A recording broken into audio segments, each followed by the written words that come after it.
நேர்மையின் குரலாய் பிரதிபலிக்கும் your voice சேனல்களுக்கு வணக்கம். இன்னைக்கு நம்ம ஒரு முக்கியமான விஷயத்தை பத்தி பேச போறோம். முக்கியமா மக்களுக்கு ஏற்படக்கூடிய மிகப்பெரிய பிரச்சனையை முன்னிட்டு மாநகராட்சியிலும் நகராட்சியிலும் ஏற்படக்கூடிய சில விஷயங்களை வெட்ட வெளிச்சப்படுத்த வேண்டும் என்ற நோக்கில் இந்த ஒரு விஷயத்தை பேச போறோம். முதல் முறையா திருப்பூர்ன்ற விஷயத்துல நம்ம எல்லாம் பார்த்துருப்போம். கடந்த 4 நாட்கள் முன்னாடி திரு அண்ணாமலை அவர்கள் கைது பண்ணாங்க. எதுக்காக கைது பண்ணாங்கன்னு பாத்தீங்கன்னா, அந்த மாநகராட்சி குப்பை அகற்றாதனால அங்கே போராட்டம் பண்ணாரு. அதுக்காக கைது பண்ணாரு நம்ம பார்த்தோம். ஸோ இது ரிலேட்டடா நம்ம 15 நாட்கள் முன்னாடியே, ஏனென்றால் இந்த போராட்டம் கைது எல்லாம் ஆடுறதுக்கு அப்புறம் என்னென்ன வேலைக்கு மாநகராட்சி செய்வாங்கன்னு நமக்கு தெரியும். அதனால 15 நாட்கள் முன்னாடியே நம்ம சேஃபர் சைடுக்கு அங்க இருக்க நம்மளோட ரிப்போர்ட்டர்ஸ் பிரகாஷ் ஒருத்தர் இருக்காரு சகோதரர், அவர் மூலமா நிறைய வீடியோஸ் எடுத்து வச்சிருக்கோம். அதோட வீடியோஸ் 1 by 1 இந்த காணொலியில் ரிலீஸ் பண்ண போறோம். கிட்டத்தட்ட 10 வீடியோ. திருப்பூர் என்று பெயரை தயவு செய்து இது ஒரு கேலிக்காக சொல்லல. இன்னைக்கு திருப்பூர் என்ற மிகப்பெரிய ஒரு மாவட்டம், அந்த மாவட்டம் தொழில அவ்வளோ ஒரு வளர்ச்சியா இருந்த மாவட்டம் இன்னைக்கு எப்படி இருக்குன்றது நம்ம கண்கூட பார்த்துட்டு இருக்கோம். அவ்வளவு கேவலமா மாறிட்டு இருக்கு. குப்பை கூலமாக இருக்கிறது திருப்பூர்.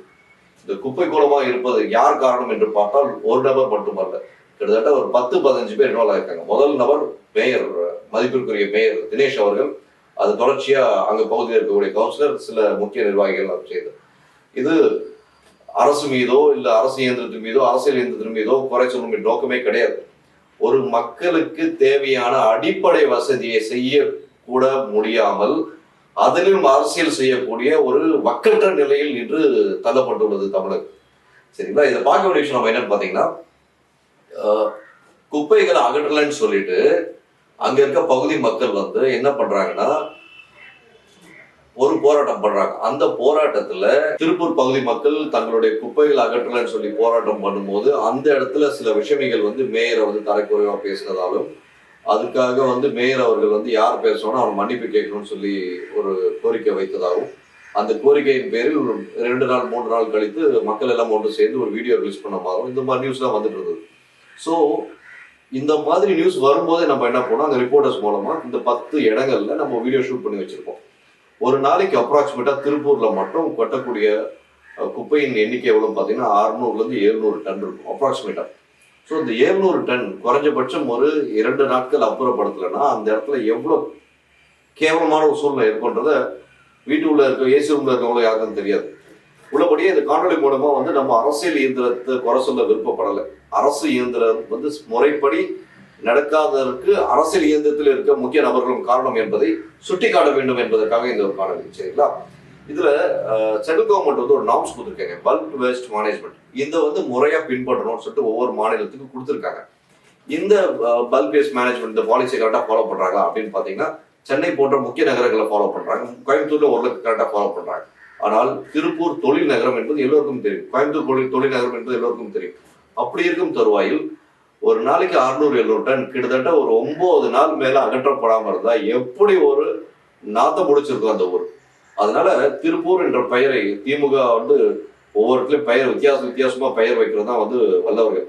ஏன்னா மதுப்பிரியர்கள் சொல்லிட்டு குடிகாரனை போய் மதுப்பிரியர்கள் பேர் வச்சு ஒரு புது லெவலுக்கு வந்தவர் தான் நம்ம முத்துசாமி அமைச்சர்.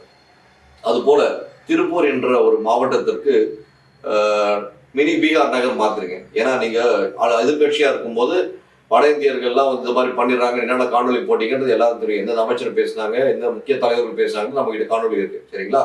ஆட்சிக்கு வந்ததுக்கு அப்புறம் அதுக்கான வேலையை எதுவும் செய்யல. சரி, ரைட், அப்படியே விட்டுட்டீங்க. இன்னைக்கு தமிழ்நாட்டுல நம்ம எல்லாருக்கும் தெரிஞ்ச விஷயம் 80 to 90 lakhs மேல வட இந்தியர்கள் ஊடுருவி இருக்காங்கல்ல. மோரோவர் பார்த்தா அவங்க ஒரிஜினல் ஆதார் கார்டை நடத்தி பாதி பேர் மேல வாங்கிட்டாங்க கேள்விப்படுறோம். இப்படி இருக்கும் சூழல்ல திருப்பூர் நாத்தம் பிடிச்ச நகரம் மாறி இருக்கு, நாத்தம் பிடிச்ச மாவட்டமா மாறி இருக்கு. அதை மாறுறதுக்கு முக்கிய காரணம், மூல காரணம் சில முக்கிய சுயநல சுயநலவாதிகள் என்று தெளிவா சொல்லலாம். இந்த விஷயத்துல குப்பையை கூட்டுறாங்க இல்லைங்களா, ஒவ்வொரு இடத்துலயும் குப்பைகளோட தரம் பிரித்து அதுக்கப்புறமா தான் அந்த வேஸ்ட் மேனேஜ்மெண்ட் அந்த மிஷினுக்கு தருவாங்க. அது மிஷின் பேர் MCCன்னு சொல்லுவாங்க, அந்த ரீசைக்ளிங் மிஷின். அந்த மிஷின் பாத்தீங்கன்னா கிட்டத்தட்ட திருப்பூர் மாவட்டத்துக்கு மட்டும் 28 மிஷின் கொடுத்துருக்காங்க. அந்த 28 மிஷின்ல 5 மிஷின் தான் எஃபெக்டிவா வேலை செய்து, மிச்சம் இருக்க 23 மிஷின் வேலை செய்யல அப்படின்ற விஷயத்த அண்ணாமலை அவர்கள் பதிவு பண்ணியிருக்காங்க. அவர் பதிவு பண்றதுக்கு முன்னாடி நம்ம 15 நாள் முன்னாடி அந்த டேட்டாவை நம்ம எடுத்து வச்சோம் சேஃப்டிக்கு. ஏன்னா அண்ணாமலை அரெஸ்ட் ஆனதுக்கு அப்புறம் ஆளுங்கட்சி அப்படியே வேற மாதிரி பேச வாய்ப்புகள் இருக்குன்றதுனால உள்ளபடியே 15 days முன்னாடியே எல்லார்ட்டையும் வாக்குமூலம் முதல்கொண்டு வாங்கி வச்சிருக்கோம். அவ்வளோ ஒரு மெனக்கெடு இல்லாம கேவலமான ஒரு டிபார்ட்மெண்டா மாறிட்டு வந்திருக்கு திருப்பூரோட மாநகராட்சி. ஸோ ஒரு மக்களுக்கு தேவையான இன்றியமையாத விஷயம், இருக்க இடம், உடுத்த உடை, உண்ண உணவு, இது எல்லாத்தையும் கழிவுகள் வரும் இல்லையா, அந்த கழிவு அகற்ற வேண்டியது யாரோட பொறுப்பு சார்? தனி மனிதனோட பொறுப்பு. அந்த தனி மனிதனா பண்றான், கொண்டு போய் குப்பை தொட்டியில போடுறான். அந்த குப்பை தொட்டி அகற்ற வேண்டியது யாரோட பொறுப்பு சார்? மாநகராட்சியோட பொறுப்பு. ஸோ மாநகராட்சி utter failure on this particular area. So இப்படி இருக்கும் தருவாயில் ஒரு அரசு இயந்திரத்தின் ஃபெயிலியர்னால அங்க இருக்க சட்டமன்ற உறுப்பினருக்கு இந்த முறை கண்டிப்பா எப்படி வெற்றி வாய்ப்பு இருக்க போகுதுன்னு உள்ளபடியே அந்த பகுதி மக்கள் அவ்வளோ கடுப்புல இருக்கிறாங்க. ஒவ்வொரு பேரும் நாங்க பிசிக்கலா அந்த 15 days முன்னாடி வீடியோ கிடைச்சதுக்கு அப்புறம் பிசிக்கலா போய் பார்த்ததுக்கு அப்புறம் இவ்வளோ பெரிய இன்புட்ஸ் நமக்கு கிடைச்சது. இதுல ஒரு பர்டிகுலர் பகுதியை சேர்ந்த ஒரு மிடில் கிளாஸ் ஃபேமிலி சார், அவங்க கிட்டத்தட்ட ஒரு 5-6 பேர். அவங்க சொல்லக்கூடிய விஷயம், ஆல்ரெடி எங்க தெருவில் நிறைய பேருக்கு ஸ்கின் டிசீஸ் இருக்கு, இந்த மாதிரி குப்பை ஃபுல்லா ஸ்ப்ரெட் ஆகுறதுனால. எப்படி ஸ்ப்ரெட் ஆகுதுன்னு பாத்தீங்கன்னா, நம்ம தெருநாய் தான் நம்ம வளர்க்குறோமே, அது மாநகராட்சி வளர்க்குதா நகராட்சி வளர்க்குதான்றது யாருக்கும் தெரியும். ஸோ அதனால அந்த பர்டிகுலர் 2 தெருவில் இருக்க நபர்களுக்கு அவ்வளோ குப்பைகள் உள்ளுக்குள்ளேயே பெனிட்ரேட் ஆகி இன்னும் அவங்களுக்கு இன்ஃபெக்ஷன் ஜாஸ்தி ஆகுதுன்னு சொல்லி ஒரு பதிவுகள் நம்ம கிட்ட கொடுத்துருக்காங்க. அவங்க காணொலியும் ரிலீஸ் பண்ணியிருக்காங்க. ஸோ உள்ளபடியே ஒரு ஸ்கின் நோய் மட்டும் இல்லாமல் கேன்சருக்கு வர சான்சஸ் இருக்கு அப்படின்ற வார்த்தையை அண்ணாமலை அவர்கள் அவரோட பேச்சில் பதிவு பண்ணியிருக்காரு. இன்னமும் நீங்க யூடியூப்ல கூட எடுத்து பார்க்கலாம். ஸோ இப்படி இருக்கும் தருவாயில் வேண்டுமென்றே மக்களுக்கு நோய்களை விளைவிக்க இந்த திருப்பூர் மாநகராட்சி செய்கிறதா என்பதை உள்ளபடியே கேள்விக்குறியாக இருக்கு. முக்கியமான 10 வீடியோ வச்சிருக்கேன்னு சொன்னேன் இல்லைங்களா, அது 8 வீடியோ இந்த காணொலியோட சேர்த்து அட்டாச் பண்ண போறேன். தயவு செய்து திருப்பூர் குப்பை கொட்டும் போது, குப்பை கொட்டிய பின்பு எப்படி இருக்குன்ற நிலைமை இந்த காணொலி மூலியமா நீங்க பாப்பீங்க. கொங்கு மெயின் ரோடு திருப்பூர் இந்த பர்டிகுலர் ஏரியால அப்ராக்சிமேட்டா பாத்தீங்கன்னா அங்க 7 to 9 டன் குப்பை. எப்படிங்க 7 to 9 டன் குப்பை இல்லைன்னு சொல்லி ப்ரூவ் பண்ணீங்கன்னா இந்த வீடியோ பார்த்துட்டு மாண்புமிகு மதிப்பிற்குரிய தினேஷ் அவர்கள், மேயர் தினேஷ் அவர்கள் இந்த வீடியோ பார்த்துட்டு எனக்கு ஃபோன் பண்ணுங்க. உங்ககிட்ட நம்பருக்கு நல்லா தெரியும் தினேஷ் அவர்கள். அடுத்தபடியா திருப்பூர் பூ மார்க்கெட். திருப்பூர் பூ மார்க்கெட் என்ன ஸ்பெஷல் பாத்தீங்கன்னா, நம்ம வீட்டுல ஆடு வளர்ப்போம், மாடு வளர்ப்போம், கோழி வைப்போம், எல்லாம் வளர்ப்போம். ஏன்னா வீட்டுல அதுக்கு ஒதுக்குறோம் இடம் வச்சு நம்ம பார்த்து வளர்த்துட்டு இருக்கோம். ஆனா பெரும்பாலான அங்க இருக்கவங்க எல்லாம் பாத்தீங்கன்னா பூ மார்க்கெட் உள்ள விட்டுறாங்க, நல்ல ஃப்ரெஷ்ஷான இது சாப்பிட்டு ஓட்டுறோம்னு சொல்லி. ஸோ அந்த மாதிரி வேலைகள் அங்கே நடந்து ரொம்ப நல்லாவே செழிப்பா இருக்கு பூ மார்க்கெட். இது திருப்பூர் பூ மார்க்கெட்டோட வீடியோ உங்களுக்கு பார்க்க போறீங்க. அடுத்தபடியா திருப்பூர் புதிய பஸ் நிலையம் பின்புறம் உள்ள உழவர் சந்தை. உழவர் சந்தை நம்ம முதல்ல சொல்ல வேணாம், உழவர் சந்தை எந்த லெவல் லட்சணமா இங்க போயிட்டு இருக்குன்னு நம்ம சென்னையில பார்த்துட்டு இருக்கோம். உண்மையிலே சென்னையில் நல்லா இருக்கு. நிறைய கோயம்பேடு மார்க்கெட் ஆகட்டும், பல்வேறு மார்க்கெட் சென்னையில் ஓரளவுக்கு பெட்டரா இருக்கு.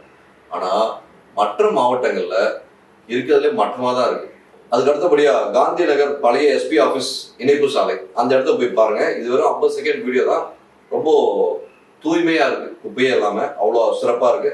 அதே மாதிரி அங்கேரிபாளையம் மெயின் ரோடு. இந்த அங்கேரிபாளையம் மெயின் ரோடு ஒரு 20-25 செகண்ட் தான் எடுக்க முடியுது. அதுக்கு மேலே ஏன் எடுக்க முடியலன்னா, அங்க இருக்க அதிகாரிகள் நம்மள நோட்டமிட ஆரம்பிச்சிட்டாங்க. நம்ம ரிப்போர்ட்டர்ஸை இங்க இருந்து கிளம்புறவடைய பாருங்க, எங்களுக்கு தெரியும் என்ன பண்ணணும்னு சொல்லிட்டு ஒரு மிரட்டும் தோணியில் பேசுகிறார்கள் என்பதை இங்க பதிவு பண்ணியாகும். அப்புறம் விளையாட்டுத்துறை திருப்பூர் விளையாட்டுத்துறை ரொம்ப ஃபேமஸான இடங்க, அதோட அவலங்களை தான் இந்த ஒரு வீடியோ. கடைசியா ராம்குமார் வீதி, இது போக இன்னும் 2 வீடியோ இருக்கு. அது கண்டிப்பா மேயர் தினேஷ்க்கு மட்டும்தான் நான் தனிப்பட்ட முறையில் அனுப்பேன். இந்த காணொலி ரிலீஸ் ஆகும்போது இந்த வீடியோஸ் தனிப்பட்ட முறையில் தினேஷ் அவர்களுக்கும் போய் சேரும் என்பதை இதன் மூலம் பதிவு செய்கிறேன். சார், மக்கள் சேவைக்காக பணி செய்யக்கூடிய அதிகாரிகள், அரசு சம்பளம் வாங்கக்கூடிய மனிதர்கள், முக்கியமாக மக்களின் வரி பணத்தில், மக்களின் ரத்தத்தில் வரக்கூடிய வரி பணத்தில் சம்பளம் பெறும் அதிகாரிகள் தயவு செய்து லஞ்சம் என்ற பெயரில் இந்த மாதிரி வேலைகளை செய்யாதீங்க. ஏன்னா அண்ணாமலை அவர்கள் பதிவு பண்ணியிருக்காருங்க, தெளிவா பதிவு பண்ணியிருக்காரு. அந்த குப்பை கூலங்கள் ரீசைக்கிள் பண்றது, அந்த வேஸ்ட் மேனேஜ்மெண்ட்ல மிகப்பெரிய லஞ்சம் கமிஷன் வேலை நடக்குது அப்படின்ற வார்த்தையை பதிவு பண்றாரு. அப்படி பதிவு பண்ணியிருக்காருன்னா உண்மையிலே அது நடக்கலைன்னா இந்த நேரத்துக்கு நீங்க ஏன் சார் அவர் மேல வழக்கு பதிவு பண்ணிடலாம். போராட்டத்துக்கு கைது பண்ணீங்க, ஆனால் அரசு இயந்திரம் மேல ஓபன் சார்ஜ் வைக்கிறார் அண்ணாமலை. ஏன் நீங்க அவர் மேல கேஸ் பண்ண முடியல? உங்களால பயம். அந்த பயத்தின் வெளிப்பாடு அண்ணாமலை சொன்னது ஒரு லாஜிக் இருக்குன்றதுனால இன்னும் கேஸ் போடாம இருக்கீங்க. எப்படி ஆச்சரியமா இருக்கு. ஓபன் த ஃபோரம் ஒரு கவர்மெண்ட் சிஸ்டம் மேல அக்யூஸ் பண்றாருங்க ஒருத்தர், முன்னாள் தலைவர் ஒருத்தர், ஒரு கட்சியோட முன்னாள் தலைவர் அக்யூஸ் பண்றாரு. ஏன் உங்களால கேஸ் போட முடியல அப்படின்ற ஒரு என்ன சொல்றது, ஆதங்கத்தோட கேள்வி இல்லை, ஒரு மன உளைச்சலா இருக்கு. அப்போ the government system is completely கரப்ட்ன்ற வார்த்தை நான் சொன்னா என் மேல அக்யூஸ் பண்றீங்க. இட்ஸ் சமோ கரப்ட்ன்றது அண்ணாமலை வாய் மூலமா தெளிவா தெரியுது. சரிங்களா? சோ ஒரு குடிமகனா என்னோட தாழ்மையான வேண்டுகோள் என்னன்னா, இது போன்ற நகராட்சி மாநகராட்சிக்கு ஒரு தனிப்பட்ட குடிமகன் ஏதாவது புகார் கம்ப்ளைண்ட் ஆன்லைன்லயோ ஆஃப்லைன்ல கொடுத்தால் அதை எப்படி ஹேண்டில் பண்ணணுமோ அப்படி ஹேண்டில் பண்ண தயவு செய்து உங்களுடைய மாநகராட்சி நகராட்சி முக்கியமா காவல்துறை இந்த டிபார்ட்மெண்ட்டுக்கு சொல்லி வைங்க. ஏன்னா பொது வேலையில யார் கம்ப்ளைண்ட் கொடுத்தாலும் அவங்க நம்பரை ஃப்ரீ ஷேர் பண்ணிடுறாங்க, குரூப்லேயே போட்டுறாங்க கூட. இந்த மாதிரி ஒரு அப்பட்டமான கேவலமான நிலவையில் தான் அரசு இயந்திரத்தில் கூட சில அதிகாரிகள் செய்கிறார்கள். இதை இனிமேலாவது திருத்திக் கொள்ள வேண்டும் என்பதற்காக இந்த ஒரு காணொலி. நன்றி, வணக்கம்.